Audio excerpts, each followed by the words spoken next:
Bendiciones, bienvenido otra vez al programa Toda la Luz de la Palabra del Ministerio Esperanza para tu vida. Hoy estamos con la sección de MB Enseñanza Profunda. Antes de arrancar te paso el número de la radio, que es 11 62 13 55 30. Te lo vuelvo a repetir, 11 62 13 55 30. También lo puedes encontrar a través de Facebook, MB Exhortar. Y recuerda que tenemos muchos canales. Te voy a decir los canales que tenemos. Tenemos MB Enseñanza Básica, MB Enseñanza Profunda, MB Exhortar, MB Falsos Profetas, MB Salvación y MB Simbología. Recuerda activar la campanita, suscribirte a los canales y darle me gusta, porque así hace que los programas se hagan más virales y más puedan conocer de la hermosa palabra de Dios. Bueno, vamos a arrancar con el programa que tenemos el día de hoy. Vamos a estar estudiando el capítulo de Mateo 24. Vamos a estar viendo si las señales antes del fin, como muchos lo conocen, que se encuentra en Mateo 24, vamos a estar viendo si ese acontecimiento pasó o va a pasar en el futuro. Es decir, si fue en el pasado esos acontecimientos que se van a narrar en Mateo 24, si es algo del pasado o si es algo del futuro. Por eso es que la portada de este programa se va a llamar Mateo 24, ¿ya se cumplió o no se cumplió? Vamos a estar viendo esto en contexto, vamos a estar estudiando desde el capítulo 23 para llegar al 24, porque no podemos arrancar del capítulo 24 sin antes haber conocido qué venía aconteciendo, qué pasó en el capítulo 23. Así que vamos a ver el capítulo 23 en este programa y el capítulo 24 en el programa que viene. Seguramente no va a entrar todo esto en un solo programa, va a ser muy largo, pero vamos a estar estudiando en contexto Mateo 23 y también Mateo 24, que lo vamos a enfocar en el Mateo 24 después muy profundo, para saber si estas señales que Cristo empieza a narrar en el Monte de los Olivos a sus discípulos, estos acontecimientos finales, si fue cumplido ya o tenemos que esperar todavía estas señales, ¿sí? Esto es importante saber, conocer, porque la palabra de Dios dice que no es de interpretación privada, es decir, no vamos a estar divagando pensando, puede ser que se interprete así, puede ser que se interprete de esta manera, de aquella manera, de esta otra, sino que vamos a ver, vamos a estar interpretando el texto con la misma palabra. La escritura se interpreta sola. Vamos a estar comparando versículos con otros versículos para lograr entender la verdadera interpretación de ciertas palabras que Cristo va a narrar en Mateo 24 y no divagar, no fantasear. Vamos a estar comparando versículos, así que vamos a viajar de acá para allá, pero te lo voy a hacer sencillo porque te voy a mostrar en un Word el texto y te voy a mostrar todos los textos que vamos a estar comparando, lo vas a ver ahí. Y quizá por primera vez vas a entender estas señales antes del fin, realmente, cómo van a ocurrir, qué es y qué no es lo importante, ¿no? Así que vamos a ir ya al programa del día de hoy. Vamos a estar leyendo el día de hoy Mateo 23 para entender Mateo 24, ¿no? Vamos a tener en contexto, que es lo que importa. Yo te voy a compartir el Word y vamos a arrancar de Mateo 23. Vamos a leer la palabra de Dios con mucha reverencia. Vamos a leer en la Reina Valera 1960. Vamos a arrancar del capítulo 3. Esto es de suma importancia, que presten atención, que se tomen el tiempo, que agarren una libreta, una lapicera y hagan apuntes. Vamos a ir a Mateo 23. En la Reina Valera 60 tiene un título que dice: Jesús acusa a escribas y fariseos. Tenemos en letra amarilla las referencias donde se puede encontrar la misma historia. La puedes encontrar en Marcos, también en Lucas, así que puedes encontrarla ahí. Nosotros vamos a leer en Mateo. ¿Por qué en Mateo? Porque en Mateo tira mucha más información que los otros evangelios. Por eso que vamos a tomar como referencia el libro de Mateo. Pero no vamos a olvidar los otros evangelios, sino que vamos a estar comparando para quizá recibir más luz en cosas que Mateo lo mantiene oculto, ¿no? O que no lo haya pronunciado. Quizá lo que no dijo Mateo lo dijo Marcos o lo dijo Lucas. Así que vamos a estar viajando por toda la Biblia prácticamente para entender correctamente Mateo 23 y Mateo 24. Vamos a arrancar. Vamos a ir a Mateo 23, vamos a ir al verso 1. Dice: entonces habló Jesús a la gente y a sus discípulos diciendo: en la cátedra de Moisés se sientan los escribas y los fariseos. Bien, vamos a arrancar. ¿Qué es la cátedra de Moisés? Bueno, le tengo una foto para que sepan qué es la cátedra de Moisés. Quizá acá no la ven grande, pero se la voy a poner también en imagen más grande para que la puedan ver mejor. Es una silla, en esa se sentaban los fariseos o las personas que leían, compartían una porción de la Torá en la sinagoga. Ellos la leían de pie y para interpretarla se tenían que sentar en la silla de Moisés. En otras versiones le pone silla de Moisés. Acá en la Reina Valera 60 le pusieron cátedra. Pero bueno, es una silla. La silla de Moisés. Se sentaban ahí en esa silla y empezaron a interpretar. Por eso que vamos a ver algo muy llamativo, que Jesús ahora le dice lo siguiente. Dice que en la cátedra de Moisés se sientan los escribas y los fariseos. Así que todo lo que os digan que guardéis, guardarlo y hacerlo. Jesús les dice a la gente: ustedes, cuando los fariseos y los escribas le comparten la Torá, estando de pie, ustedes van a guardar, porque lo que están diciendo es escritura, es palabra de Dios. Pero ellos cuando se sientan a interpretarlas, ya no le hagan caso. Dice así el texto: mas no hagáis conforme a sus obras, porque dicen y no hacen, porque atan cargas pesadas y difíciles de llevar y las ponen sobre los hombros de los hombres, pero ellos ni con un dedo quieren moverlas. Verso 5: antes hacen todas sus obras para ser vistos por los hombres, pues ensanchan sus filasterias. ¿Qué es esto? Las filasterias. Le tengo una foto para que lo podamos contemplar. Las filasterias era como una especie de correa con una cajita.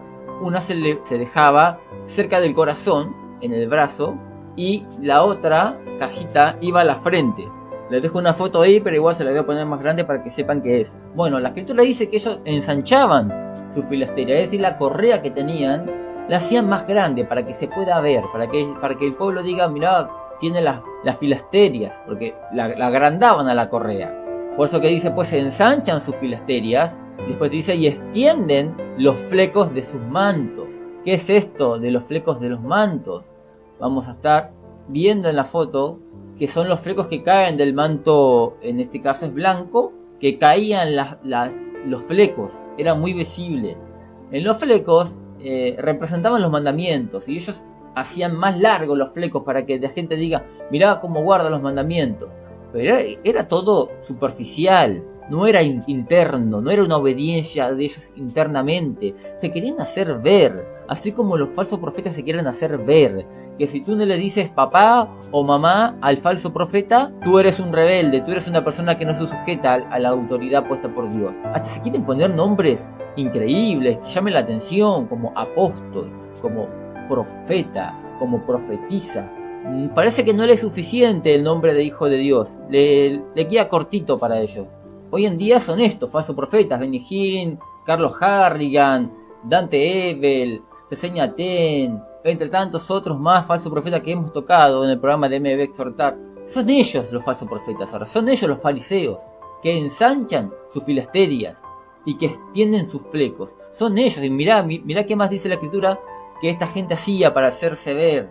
Pero dentro de ellos estaban en pecado, solamente era todo superficial. Fíjate qué más dice el verso 6, dice: y aman los primeros asientos en las cenas, y las primeras sillas en las sinagogas, y las saludaciones en las plazas, y que los hombres los llamen rabí, rabí. Hoy en día quieren que le llames apóstol, apóstol. Hoy en día quieren que le llames padre espiritual, madre espiritual. Verso 8 dice: pero vosotros no queráis que os llamen rabí, porque uno es vuestro maestro, el Cristo, y todos vosotros sois hermanos. Ahora, ¿qué quiere decir esto? ¿Que está mal que a uno se le diga maestro? ¿Que está mal el título de maestro? No, lo que está mal es que tú busques, procures que te llamen maestro, porque la escritura dice que son muy diferentes ministerios, ministerio de maestros, así que no está mal que haya gente que se le tenga que decir maestro. El tema es que tú no lo procures, porque cuando tú lo procuras es cuando tú te pones orgulloso, ¿se entiende? Que te lo diga la gente, no busques tú que te lo digan. Hoy en día buscan estos falsos profetas que se les llame padre espiritual, madre espiritual. Si no lo haces, se enojan, se ofenden y te dicen, no, vos estás en rebeldía, vos no me respetás. ¿Y sabés qué hacen? Te cierran todas las puertas de servicio en su iglesia. Te dejan de lado, te tienen como la oveja negra. ¿Por qué? Porque vos no te sujetas como otros payasos se sujetan. Pasa que vos conocés de la escritura, más los otros son ignorantes. Por eso que no te sujetas al falso profeta. Tú te tienes que sujetar al siervo que sujeta a Dios, a la palabra de Dios. No al charlatán, no al falso profeta, no al manipulador. ¿Qué más tenemos? El verso 9 dice, y no llaméis Padre vuestro a nadie en la tierra, porque uno es vuestro Padre, el que está en los cielos. Ni seáis llamados maestros, porque uno es vuestro Maestro, el Cristo. Vuelvo a repetir, no es que está mal que a uno se le llame maestro. Si tú tienes el ministerio de maestro, tú eres maestro. Acá el contexto viene hablando de que esta gente procuraba para hacerse ver. Eso es lo que está prohibiendo Cristo en este texto. Verso 10 dice, ni seáis llamados maestros, porque uno es vuestro Maestro, el Cristo. El que es el mayor de vosotros sea vuestro siervo, porque el que se enaltece será humillado, y el que se humilla será enaltecido. Verso 13 dice así, mas hay de vosotros escribas y fariseos, hipócritas, porque cerráis el reino de los cielos delante de los hombres, pues ni entráis vosotros ni dejáis entrar a los que están entrando. Esto es lo que hacen los falsos profetas. Te dicen, no tenés que estudiar la doctrina del juzgar, no la estudies. Estudiar la doctrina de la paternidad, la que te decimos nosotros, la que te decimos nosotros. Es decir, ellos no entran a las bendiciones y tampoco te dejan a ti que entres a las bendiciones. Como ellos son ignorantes de las escrituras, quieren que vos seas igual. Y te dicen, no estudies la doctrina del juzgar, no estudies el contexto de los textos, no lo estudies. Yo no entro y vos tampoco vas a entrar. Te voy a tener manipulado, te voy a tener en la ignorancia, para que seas presa fácil del engaño, ¿no? Entonces, lo mismo hacen los falsos profetas de hoy en día. Lo mismo hacían los fariseos, los falsos profetas de los tiempos de Cristo. Verso 14 dice, hay de vosotros escribas y fariseos hipócritas, porque devoráis la casa de la viuda, y como pretexto hacéis largas oraciones. Por esto recibiréis mayor condenación. Hay de vosotros escribas y fariseos hipócritas, porque recorréis mar y tierra para hacer un prosélito, y una vez hecho, le hacéis 2 veces más hijos del infierno que vosotros. La palabra prosélito es un seguidor, convertirlo al judaísmo, convertirlo a su religión. Verso 16, dice así, hay de vosotros, guías ciegos, que decís, si alguno jura por el templo, no es nada. Y acá vemos una palabra en color amarillo, en corchete. Esa palabra la he agregado para dar un poco el contexto. No está en el texto original, lo aclaro, hay que ser honesto, no está en el texto original, lo he agregado para que tengamos el contexto de lo que viene hablando el verso 16. Lo vuelvo a releer. Dice, hay de vosotros guías ciegos, que decís, si alguno jura por el templo, no es nada. Es decir, puedo jurar falsamente. Pero si alguno jura por el oro del templo, es deudor, es decir, es pecador. Ellos lo que creían que había tales juramentos que si vos los rompías y no los cumplías, no era pecado.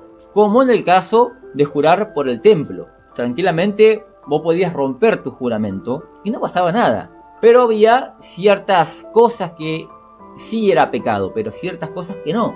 Eso es lo que viene hablando el texto. El verso 17 dice, insensatos y ciegos. ¿Por qué? ¿Cuál es mayor? ¿El oro o el templo que santifica el oro? También decís, si alguno jura por el altar, no es nada, es decir, puedo jurar falsamente. Pero si alguno jura por la ofrenda que está sobre él, es deudor, es decir, es pecador. Verso 19 dice, necios y ciegos. ¿Por qué? ¿Cuál es mayor, la ofrenda o el altar que santifica la ofrenda? Pues el que jura por el altar, jura por él, y por todo lo que está sobre él. Y el que jura por el templo, jura por él, y por el que lo habita. El que jura por el cielo, jura por el trono de Dios y por aquel que está sentado en él. Ahora, vamos a estudiar este versículo. Vamos a ver qué le estaba diciendo Cristo, porque hay una creencia de que Cristo fue en contra de la ley de Moisés con respecto al juramento. Moisés permitía el juramento, pero Cristo ya no lo permite más. Dice, no juren por nada en el mundo, por nada. Está prohibido jurar. Por eso que hay muchos cristianos que no quieren jurar, porque hay un texto en las Escrituras que parece decir que dice eso. Pero vamos a estudiar este texto. Vamos a ver si Cristo fue en contra de la ley o no. O lo que vino a hacer es aclarar el mandamiento por la mala interpretación de los fariseos y los escribas. Bueno, vamos a ver si en verdad la Escritura enseña a juzgar o no. Si está prohibido jurar o si está permitido. Vamos a ir a Éxodo. Éxodo 27. A los textos los tengo en el costado. Vamos a leer Éxodo 27. Dice, no tomarás el nombre de Jehová tu Dios en vano, porque no dará por inocente Jehová al que tomare su nombre en vano. Quizás me preguntas, ¿esto habla de jurar? Sí, habla de jurar. Después vamos a hacer un programa sobre el mandamiento de tomar el nombre de Dios en vano. ¿Cuándo tomo el nombre de Dios en vano? Cuando yo juro y no cumplo. Ahí tomas el nombre de Dios en vano. Vamos a ver a Levíticos 19:12. Dice, y no juraréis falsamente por mi nombre, profanando así el nombre de tu Dios. ¿Cómo se profana el nombre de tu Dios? Jurando falsamente. Ahí está, Levítico explica Éxodo 27, que el mandamiento de Éxodo 27 es sobre juramento. Hay algunas creencias por ahí que jurar, tomar el nombre de Dios en vano es decir, algún insulto con el nombre de Dios o insultar a Dios. Una pavada, una payasada. La Escritura enseña otra cosa. El mandamiento de no tomarás el nombre de Dios en vano es jurar y no cumplir. Eso es tomar el nombre de Dios en vano. Lo explica Levíticos 19:12. Y no juraréis falsamente por mi nombre, profanando así el nombre de tu Dios, yo Jehová. Ahora, ¿qué tal si yo juro y cumplo? Entonces está permitido. Lo malo es jurar y no cumplir. Por eso no jurarás falsamente, pero sí podrás jurar y cumplir. Vamos a ir a Números 32. Dice, cuando alguno hiciere voto a Jehová, es decir, una promesa, o hiciere juramento, ligando su alma con la obligación, no quebrantará su palabra, hará conforme a todo lo que salió de su boca. Es decir, no está prohibido el tema de que tú lo cumplas. Esto es lo que enseñaba el Antiguo Testamento. Vamos a ver, ya vamos a llegar al Nuevo, pero vamos a ver lo que enseña el Antiguo Testamento. Vamos a estar interpretando las Escrituras con la misma Escritura, no divagando, no suponiendo. Así que vamos a seguir viendo qué más dice la Escritura sobre el juramento. Deuteronomio 23:21 dice, cuando haces voto a Jehová, es decir, una promesa, cuando haces voto a Jehová tu Dios, no tardes en pagarlo, porque ciertamente lo demandará Jehová tu Dios de ti y sería pecado en ti. Pero si lo cumplo, no es pecado en ti. Vamos a entrar al Nuevo Testamento, vamos a Mateo 5, 17 al 20. Acá vemos que Cristo jamás fue en contra de la ley. Es más, antes de empezar con esta explicación, con esta interpretación sobre el mandamiento del jurar, que dice, ¿habéis oído que no jurarás falsamente? Mas yo os digo, antes de que arranque con todos esos comentarios, con el tema del divorcio, más yo os digo, con el tema del adulterio, más yo os digo con respecto a la ira, antes de arrancar con eso, Cristo dejó bien en claro, yo no vengo a cambiar la ley, yo la vengo a interpretar correctamente, porque en este tiempo hay muchas personas que interpretan erradamente la palabra de la ley. Así que yo le voy a dar la correcta interpretación, cómo en verdad se tiene que interpretar el texto. Así que Cristo dice esto, antes de arrancar con eso, dice Mateo 5, 17 al 20, no penséis que he venido para abrogar la ley, o los profetas, no he venido para abrogar, sino para cumplir, porque de cierto os digo, que hasta que pasen el cielo y la tierra, ni una jota ni una tilde pasará de la ley, hasta que todo se haya cumplido. De manera que cualquiera que quebrante uno de estos mandamientos, muy pequeños, y así enseña a los hombres, muy pequeño será llamado en el reino de los cielos. Mas cualquiera que los haga y los enseñe, este será llamado grande en el reino de los cielos. Porque os digo que si vuestra justicia no fuese mayor que la de los escribas y fariseos, no entraréis en el reino de los cielos. Esto es muy importante entender, porque te está diciendo que si tú abrogas, eliminas mandamientos de la ley, que no corresponden eliminarlos, porque hay algunos que sí, los sacrificios de animales no están más aplicados, pero hay mandamientos que sí se tienen que aplicar Pero si tú los quebrantas, y es más, los enseñas a que la gente tiene que quebrantarlos, cuando en verdad esos sí siguen vigentes, tú no vas a entrar al reino de los cielos. Serás pequeño. Ser pequeño significa no entrar al reino de los cielos. Así que es importante entender las escrituras en contexto.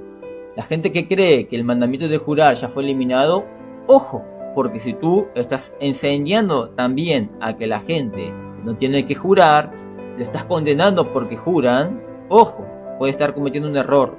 Quizás puede decir, pero es muy pequeño el mandamiento ese. Bueno, acá la escritura dice por más pequeño que sea, así que cuidado. Vamos a ver ahora Mateo 5 del 33 al 37. Estamos viendo con respecto al jurar, por eso que es importante estudiar las escrituras correctamente. Dice Mateo 5, 33 al 37, dice: además, ¿habéis oído que fue dicho a los antiguos? No perjurarás, sino cumplirás al Señor tu juramento.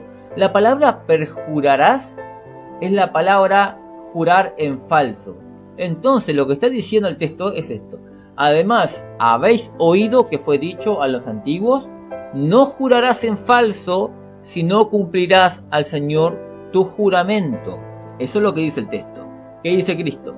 Pero yo os digo, no juréis en ninguna manera, ni por el cielo, porque es el trono de Dios, ni por la tierra, porque es el estrado de sus pies, ni por Jerusalén, porque es la ciudad del gran rey, ni por tu cabeza jurarás, porque no puedes hacer blanco o negro un solo cabello, pero sea vuestro hablar, sí, sí, no, no, porque lo que es más de esto, de mal procede. ¿Qué lo está diciendo Cristo acá? Pareciera decir que Cristo dijo que no hay que jurar más. Dice, pero el versículo 34 dice, pero yo os digo, no juréis en ninguna manera. Parece que Cristo prohibió, pero Cristo ya aclaró anteriormente que Él no viene a abrogar la ley. Y en ningún momento Él en los demás comentarios que le da a la ley, a los mandamientos de la ley, ninguno de ellos vino a eliminar, sino que vino como a explicarlo correctamente y aplicarlo correctamente. Una de ellos fue el divorcio, la carta de divorcio. Los fariseos entregaban la carta de divorcio por cualquier tontería, se divorciaban. Pero Cristo dijo no, el divorcio no se aplica así como ustedes los aplican. Se aplica en causas de fuerza mayor, es decir, por fornicación, por infidelidad. Ahí se puede entregar carta de divorcio, pero no porque se pasó de sal en el plato de tu comida, como lo explica el Talmud. Y ahí vemos que Cristo no vino a eliminar el mandamiento del divorcio. Tampoco este. ¿Qué quiso decir Cristo entonces acá? Fíjate que acabamos de leer en Mateo 23 que había fariseos que decían que vos podías jurar por tal cosa, por el templo, y si no cumplías tu juramento no pasaba nada. Olvidando que las escrituras no enseñaban eso. Cualquier juramento que tú hagas era pecado si no lo cumplías. ¿Dónde decía eso? Lo decía en Números 32. Dice, cuando alguno hiciere voto a Jehová, o hiciere juramento ligando su alma con obligación, no quebrantará su palabra, hará conforme a todo lo que salió de su boca. Y esto no lo cumplían los fariseos. Cristo quería explicar realmente que no importa el juramento que tú hagas, tú tienes que cumplirlo, sea cual sea. No, pero el juramento por el templo se puede quebrantar, decían los fariseos. No, sea lo que sea, vos tenés que cumplirlo por el templo, por el cielo, por Jerusalén, por lo que sea. Por eso que Cristo dice, en Mateo 5, 33 al 37, empieza a nombrar algunos juramentos que ellos hacían. No juréis en ninguna manera, ni por el cielo, ni por el trono de Dios, ni por la tierra, ni por Jerusalén. Dice por Jerusalén porque ellos también enseñaban que uno podía jurar por Jerusalén y no cumplirlo. Entonces pareciera que Cristo viene a explicar realmente el valor de la palabra de uno cuando uno jura, que tenés que cumplirlo, sea por lo que sea, no como los fariseos enseñaban. Te voy a compartir el mismo versículo de Mateo 5, 33 al 37, pero en el Mateo hebreo. Algunos han escuchado el Mateo hebreo. Bueno, el Mateo hebreo lo han traducido al español y fíjate la diferencia que tiene en algunas cositas, que es muy llamativo. Fíjate lo que dice Mateo hebreo. Ahí te dejo para que puedas buscar la traducción. Mateo hebreo de Shentop, traducción Matisba. Bueno, fíjate lo que dice. Mateo 5, 33 al 37, pero este es el Mateo hebreo, el anterior era Mateo griego. Dice así: De nuevo, ustedes han oído lo que se dijo a los antiguos: no jurarás por mi nombre falsamente, sino le cumplirás a Jehová tu juramento. Después dice: y yo les digo que no juren en vano en ningún asunto. Esto cambia totalmente el texto. Lo que Cristo está diciendo es eso: yo les vengo a decir a ustedes que no juren en falso por nada en el mundo. No, pero por el templo sí, decían ellos los fariseos, ¿no? Cristo decía: no, ustedes están interpretando mal la ley, este mandamiento de jurar. Es decir, Cristo no vino a cambiar el mandamiento, no vino a decir que ahora ya no juren más, pero la ley decía, pero a mí no me importa, no juren más. No, Cristo jamás iba a ir en contra de la ley, lo había explicado, yo no vengo a abrogar la ley. Yo no le puedo quitar ni añadir a la ley, es un pecado. Cristo no cometió pecado, quiere decir que nunca hizo eso. Vamos a terminar el texto, vea que dice: y yo les digo que no juren en vano en ningún asunto, ni por el cielo, ni por el trono de Dios, ni por la tierra, porque es el estrado de sus pies, ni por Jerusalén, porque es la ciudad de Dios, ni por tu cabeza, porque no puedes hacer un solo cabello blanco o negro, sino que sean sus palabras sí, sí, y también no, no. Todo lo que se añade sobre esto es malo. Entonces Cristo jamás vino a cambiar el mandamiento. Podemos jurar, pero tienes que cumplirlo, sea por lo que sea. Vamos a seguir con Mateo 23, en el versículo 23, que dice: ay de vosotros, escribas y fariseos hipócritas, porque diezmáis la menta, el aneldo y el comino. Esto se encuentra en la ley, está en Levíticos 27:30, dice: el diezmo de la tierra, así de la simiente de la tierra como del fruto de los árboles de Jehová es cosa dedicada a Jehová. Entonces era bíblico lo que ellos hacían, diezmaban del diezmo de la tierra, de lo que recibían de la tierra, de la cosecha. Pero fíjate que Cristo dice después, Cristo dice: la menta, el aneldo y el comino, y dejáis lo más importante de la ley. Es decir, ellos agarraban lo que no representaba tan importancia como lo es lo que Cristo va a decir ahora. Cumplían con lo pequeñito, pero con lo grande no cumplían. ¿Cuál es lo grande? Lo grande es esto: y dejáis lo más importante de la ley, la justicia, la misericordia y la fe. Esto era necesario hacer sin dejar de hacer aquello. Esto mismo hacen los políticos de hoy en día. Se preocupan por lo pequeñito y lo grande no lo cumplen. Se enfocan en las cosas pequeñas, como cuáles, a ver, como comprar el miembro del hombre de madera, de plástico, y hacer un alarde como hizo Fernández con miembros de hombres de madera para los colegios, para que ellos aprendan. Pero no había cosas más importantes, Fernández, que hacer. No hay hambre en la calle, no hay delincuencia, no hay muerte, no hay gente desamparada, no hay gente que tiene que recibir justicia por algún acoso sexual o por alguna estafa, que te preocupás por las cosas pequeñitas. Es una pavada lo que hiciste, Fernández. Y lo mismo con los falsos profetas. Se preocupan por lo pequeñito, ¿no? Tenés que diezmar. Pero la hermana tiene el hijo que se está muriendo. No, pero el diezmo tiene que cumplir. ¿Pero acaso la misericordia no es más importante? ¿Acaso la justicia no es más importante que el diezmo? En las escrituras hay una jerarquía de mandamientos. No todos los mandamientos tienen el mismo valor de importancia, lo estás viendo acá. La misericordia es más importante que el diezmo. Cuando estos dos mandamientos se contraponen en una situación que estás viviendo tú tienes que elegir el mandamiento más importante. Porque si eliges el mandamiento menos importante, tú estás cometiendo un error. Es decir, tenés que diezmar, pero tenés que comprarle los remedios a tu hijo. ¿Qué es lo que Dios quiere? Dios quiere que vos te cojas el mandamiento más importante. Entonces, tienes que cumplir con el otro. ¿Se entiende? Dice el texto: y dejáis lo más importante de la ley, la justicia, la misericordia y la fe. Esto era necesario hacer sin dejar de hacer aquello. Es decir, cuando tú puedes hacer las dos cosas a la vez, la puedes hacer. En el caso que se contrapongan, como el día de reposo en la antigüedad, dice las escrituras que si había momentos que tú tienes que quebrantar el mandamiento del día de reposo por salvar a una persona, lo más importante era salvar a la persona y quebrantar el día de reposo, porque el día de reposo estaba como en segundo lugar. Era más importante la vida del hombre que el día de reposo. En este caso vos tenés que tomar una decisión sabia. En el caso que tú puedas cumplir con las dos, cumple con las dos: el diezmo y también la justicia, la misericordia y la fe. Verso 24 dice: guías, ciegos, que coláis el mosquito y tragáis el camello. Otra vez, usando esto, Cristo demuestra de que ellos se preocupaban por lo pequeñito y lo grande se lo pasaban por alto. A ver, ¿dónde está esto de que comer un mosquito era un pecado?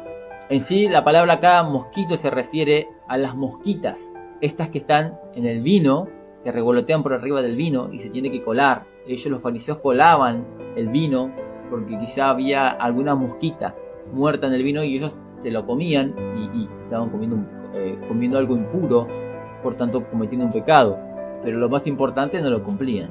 Entonces acá la traducción más correcta es mosquita, no mosquito. Y eso se encuentra en Levíticos 11, 20 al 23. Dice así la escritura, Levíticos 11, 20 al 23. Dice: todo insecto alado que anduviere sobre 4 patas tendréis en abominación. ¿Sí? Y ahí dice algunos insectos que no son pecado comer. Y después vuelve a decir el verso 23: todo insecto alado que tenga 4 patas tendréis en abominación. Por eso que ellos colaban el vino. Y con respecto al camello tenemos el siguiente texto en Levíticos 11, 4. A ver si del tema del camello: pero de los que rumean o que tienen pezuñas no comerás estos el camello, porque rumea pero no tiene pezuñas hendidas, lo tendréis por inmundo. El camello también era inmundo, lo es el camello inmundo todavía. Vamos a seguir leyendo el versículo 25.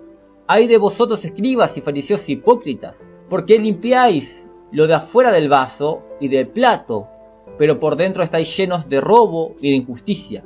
Esta práctica de limpiar era una tradición, no se encontraba en la ley. Era una tradición de los ancianos, de los rabinos que los fariseos tenían. Y se encuentra en Marcos, capítulo 7, versos del 1 al 9. Dice: se juntaron a Jesús los fariseos y algunos de los escribas que habían venido de Jerusalén, los cuales, viendo a algunos de los discípulos de Jesús comer pan con manos inmundas, esto es, no lavadas, los condenaban.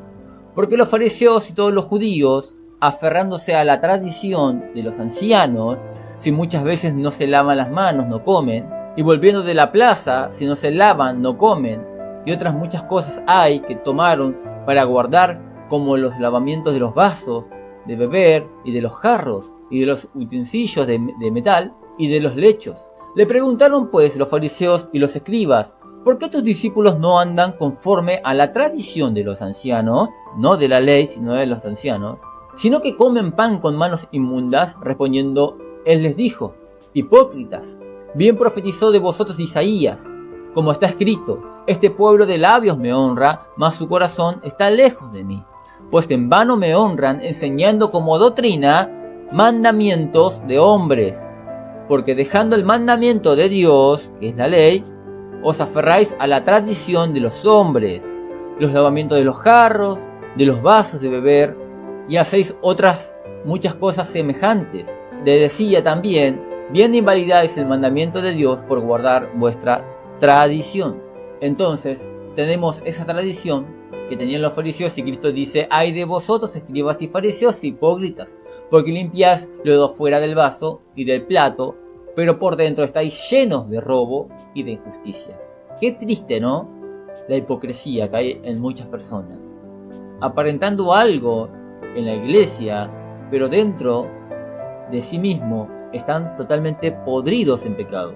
En el versículo 26 dice: fariseos ciegos, limpiad primero lo de adentro del vaso y del plato, para que también lo de afuera sea limpio. Es decir, ustedes son los vasos, limpien su corazón de toda inmundicia, para que afuera queden limpios.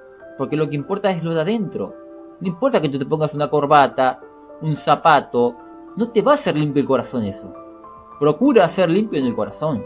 Verso 27 dice: ay de vosotros, escribas y fariseos hipócritas, porque sois semejante al sepulcro blanqueado, que por fuera, la verdad, se muestran hermosos, mas por dentro están llenos de huesos de muertos y de toda inmundicia.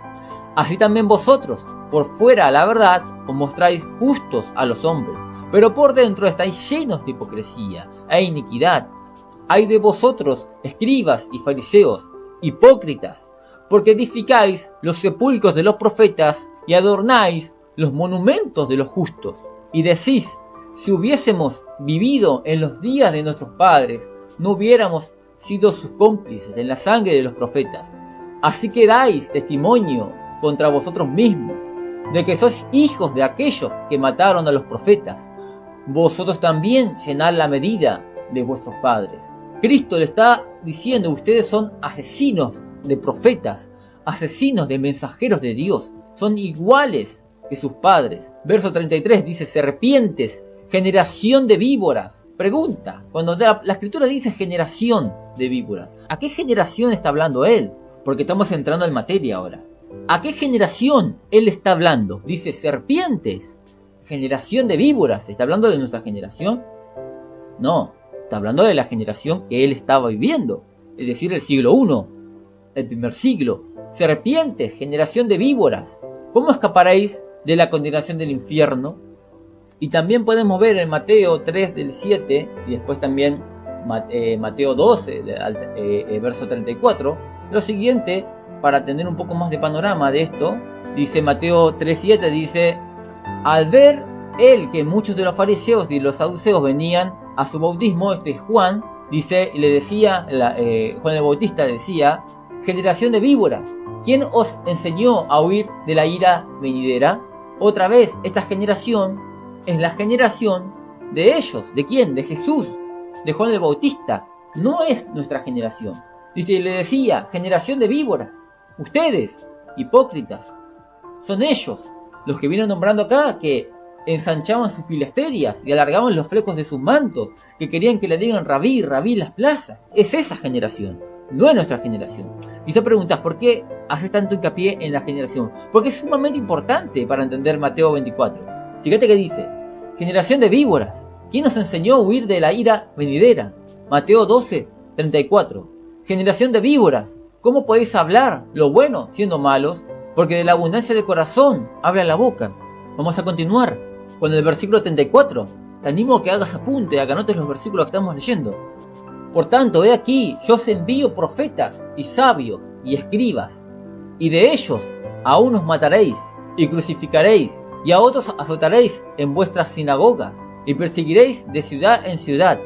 Cristo le estaba profetizando a ellos, diciéndole, yo voy a enviar a profetas, a sabios y a escribas, y ustedes los van a perseguir. ¿Dónde se cumplió esto? Con Esteban, fue uno de los perseguidos. El apóstol Pablo perseguía a la iglesia. Cristo estaba anticipando lo que iba a pasar. Ustedes, generación de víboras, serpientes, hijos de Satanás, ustedes van a perseguir a mis siervos. ¿A quiénes? A los apóstoles, a la iglesia del primer siglo. Ustedes los van a perseguir. Es importante que nos centremos realmente en el contexto, en la escena, en la historia, en el momento. Esto se aplica en el pasado. Nadie puede venir acá que generación de víboras y de serpientes habla de esta generación. No, está hablando de la generación de él. Después de terminar con la anticipación de la persecución que esa generación de víboras le iba a dar a sus siervos, dice lo siguiente en el versículo 35. Dice, para que venga sobre vosotros toda la sangre justa que se ha derramado sobre la tierra. ¿Sobre quién? Sobre los fariseos, los escribas, los maestros de la ley, esta gente que iba a perseguir a los apóstoles. Dice, para que venga sobre vosotros toda la sangre justa que se ha derramado sobre la tierra. Desde la sangre de Abel, el justo, hasta la sangre de Zacarías, hijo de Berequías, a quien matasteis entre el templo y el altar. De cierto os digo que todo esto vendrá sobre esta generación. ¿Cuál generación? ¿La futura? No, esta generación. Sobre esta generación va a venir. Tenemos un comentario acá con generación. Es totalmente erróneo creer que una generación tiene 2000 años. Esto es para reírte. Hay gente que piensa que esa generación es la generación del futuro. Nuestra generación, pero una generación no tiene 2000 años, hermano mío. Una generación tiene 40 años aproximadamente, no 2000 años. El comentario dice, ya que una generación tiene 40 años en tiempos de Cristo, es decir, el primer siglo. Porque en la antigüedad, los tiempos de Abraham, la gente vivía más. Por lo cual esa generación no tenía 40 años. Pero hoy en día una generación tiene 40 años y ya pasaría a otra generación. Dice, de cierto os digo que todo esto vendrá. ¿Qué cosa iba a venir? ¿Qué cosa? El castigo, el juicio. Dios iba a culpar a ellos de toda la sangre justa y no iban a escapar del infierno. Dice, de cierto os digo que todo esto vendrá sobre esta generación.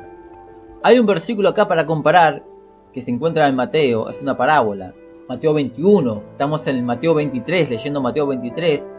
Esto está un poco más para arriba. Te animo que lo puedas leer después. Todo Mateo, si es posible, para llegar a lo que estamos leyendo ahora, ¿no? En Mateo 21, Cristo dijo una parábola. Y fíjate lo que él expresó en esta parábola. Dice, el título de la Reina Valera le dice, los labradores malvados. Dice así. Oíd otra parábola. Hubo un hombre, padre de familia, el cual plantó una viña. La acercó de vallado, cavó en ella un lagar y edificó una torre, y la arrendó a unos labradores y se fue lejos. Cuando se acercó el tiempo de los frutos, envió sus siervos a los labradores para que recibiesen sus frutos. Mas los labradores, tomando a los siervos, a uno golpearon y a otro mataron y a otros apedrearon. Envió de nuevo otros siervos, más que los primeros, e hicieron con ellos de la misma manera. Finalmente les envió su hijo, diciendo, tendrán respeto a mi hijo. Mas los labradores, cuando vieron al hijo, dijeron entre sí, este es el heredero, venid, matémosle, y apoderémonos de su heredad. Y tomándole le echaron fuera de la viña, y le mataron. Cuando venga pues el señor de la viña, ¿qué hará a aquellos labradores? Y los fariseos respondieron, le dijeron, a los malos destruirá, sin misericordia, y arrendará su viña a otros labradores, que le paguen el fruto a su tiempo. Jesús les dijo, ¿nunca leísteis en la Escritura, la piedra que desecharon los edificadores ha venido a ser cabeza del ángulo? El Señor ha hecho esto, y es cosa maravillosa a nuestros ojos. Por tanto os digo, que el reino de los cielos será quitado de vosotros, y será dado a gente que produzca los frutos de él. Y el que cayere sobre esta piedra será quebrantado, y sobre quien ella cayere les desmenuzará. Y oyendo sus parábolas, los principales sacerdotes y los fariseos entendieron que hablaba de ellos. Pero al buscar cómo echarle mano, temían al pueblo, porque éste le tenía por profeta.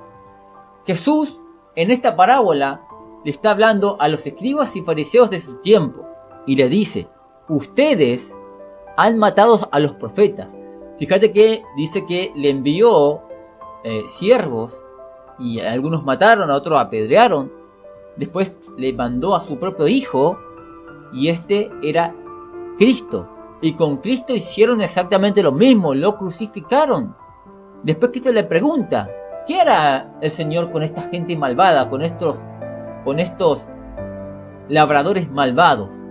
Y ellos dijeron, a los malos destruirá, sin misericordia. Esto es lo que se le esperaba a la generación de víboras, destrucción sin misericordia. Estamos entrando en el contexto. Cristo anuncia un castigo, una destrucción a los escribas y fariseos y maestros de la ley de sus tiempos, que iba a venir un castigo sobre ellos sin misericordia alguna. Vamos a estar viendo después cuándo se cumple esto. Vamos a seguir leyendo, falta poquito para terminar el capítulo 23. Dice, lamento de Jesús sobre Jerusalén. Jerusalén, Jerusalén. Y acá te muestro una foto de Jerusalén. Que matáis a los profetas y apedráis a los que te son enviados. Te voy a poner algunos versículos de mención para que vean cómo ellos hacían exactamente lo que Cristo dice. Jeremías 2:30. En vano he azotado a vuestros hijos, no han recibido corrección. Vuestra espada devoró a vuestros profetas, como león destrozador. El pueblo de Dios, el que Dios había escogido, mataba a los profetas que le venían a corregir. También tenemos Jeremías 26, del 20 al 23. Hubo también un hombre que profetizaba en nombre de Jehová, Urías, hijo de Semaías, de Kiriat y Jearim, el cual profetizó contra esta ciudad y contra esta tierra, conforme a toda la palabra de Jeremías. Y oyeron sus palabras el rey Joacim, y todos sus grandes, y todos sus príncipes. Y el rey procuró matarle, entendiendo lo cual Urías tuvo temor y huyó a Egipto. Y el rey Joacim envió hombres a Egipto, a Elnatán, hijo de Albor, y a otros hombres con él, a Egipto, los cuales sacaron a Urías de Egipto y lo trajeron al rey Joacim, el cual lo mató a espada y echó su cuerpo en los sepulcros del vulgo. Te muestro estos versículos, hay muchos más, pero son algunos, para que veas la maldad que tenía Israel, los homicidas que eran. Te muestro uno más, Primera de Reyes 19:10, dice: él respondió: he sentido un vivo celo por Jehová Dios de los ejércitos, porque los hijos de Israel han dejado tu pacto, han derribado tus altares y han matado a espada a tus profetas, y solo yo he quedado y me buscan para quitarme la vida. Este es el profeta Elías. El pueblo de Dios, los siervos de Dios, en todos los tiempos fueron perseguidos por el reino de Israel. Todo el tiempo. Siempre recibieron persecución de parte de ellos. Hay gente que piensa que al pueblo de Dios los persiguieron los romanos. No, es el pueblo de Dios, el pueblo judío, el reino del norte, el reino del sur. Perseguía a los profetas, mataba a los siervos de Dios. Siempre fue así. Y también esto ocurre en el Nuevo Testamento, como los escribas perseguían a la iglesia, como mataron a Esteban, como mataron a Cristo, como mataron a los apóstoles. Después sí, Roma persigue a los cristianos, pero primeramente fue el pueblo de Dios que perseguía a los profetas, a los apóstoles, y a muchos de ellos mataron. Vamos a seguir leyendo. ¿Qué más dice la escritura? Jerusalén, Jerusalén, que matas a los profetas y apedreas a los que te son enviados. ¿Cuántas veces quise juntar a tus hijos como a la gallina juntas tus polluelos debajo de las alas, y no quisisteis? He aquí vuestra casa os he dejada desierta, porque os digo que desde ahora no me veréis hasta que digáis: bendito el que viene en el nombre del Señor. Cristo está profetizando una destrucción a Jerusalén. ¿Por qué? Porque llegó el momento del castigo de Dios, porque ellos mataban a los profetas, apedreaban a los que les enviaba Dios, los mataban. Entonces Cristo profetiza una destrucción en Jerusalén, un juicio. Acá vemos una foto de Jerusalén en llamas, totalmente en llamas, y tenemos un comentario más. La presencia de Dios los iba a abandonar hasta que aprendan a recibir a los profetas. ¿Por qué? Dice la escritura, dice: porque os digo que desde ahora no me veréis hasta que digáis, hasta que ustedes aprendan a respetar, aprendan a honrar a aquel que dice: bendito el que viene en el nombre del Señor. La presencia de Dios iba a abandonar al pueblo, a Jerusalén, hasta que ellos aprendan eso.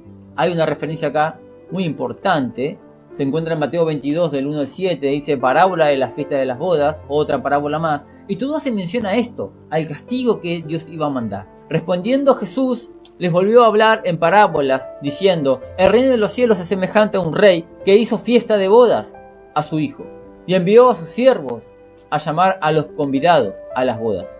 Mas estos no quisieron venir. Volvió a enviar otros siervos, diciendo: decid a los convidados: he aquí, he preparado mi comida, y mis toros y animales engordados han sido muertos, y todo está dispuesto, venid a las bodas.